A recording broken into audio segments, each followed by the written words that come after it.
আসসালামু আলাইকুম প্রিয় দর্শক, কেমন আছেন সবাই? আলহামদুলিল্লাহ আমি ভালো আছি।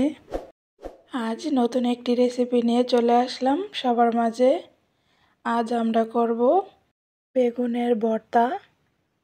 এই ভর্তাটি করার জন্য আমরা প্রথমেই এইখানে আমি 2টি বড় সাইজের বেগুন নিয়েছি। বেগুনগুলো যেহেতু বড়, এই কারণে আমি পিস করে বা চাক চাক করে কেটে নিয়েছি।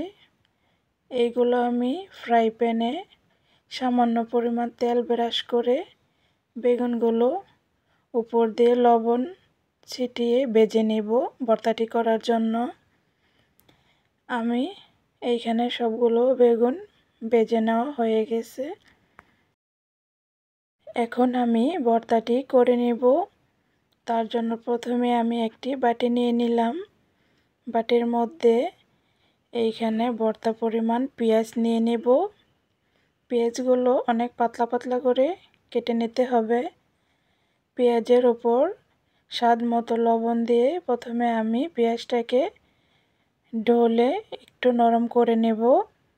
তার উপরে শুকনো মরিচ, ধনেপাতা কুচি দিয়ে সামান্য একটু মেখে নিয়ে সরিষার তেল দিয়ে দেব। সরিষার তেল দিয়ে আমরা পেঁয়াজটা ভালো মতো মেখে নেব।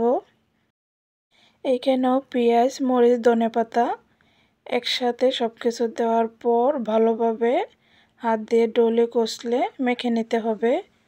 এই তো কতটা নরম নরম হয়ে গেছে পেঁয়াজটা। আমার মাখানো শেষ। এখন আমি বেগুনগুলো দিয়ে দেব। এবার বেগুনগুলোকে ভালোভাবে হাত দিয়ে ডলে পেঁয়াজ মরিচের সাথে ভালোভাবে মেখে নিতে হবে। আমি মেখে ভর্তাটা রেডি করে তারপর আপনাদেরকে দেখাচ্ছি। এই তো এখানে আমার ভর্তাটা করা শেষ। এখন আমি আপনাদেরকে সুন্দরভাবে একটি বাটিতে পরিবেশন করে দেখাচ্ছি। 2টি বেগুন দিয়ে অনেকগুলো ভর্তা হয়েছে।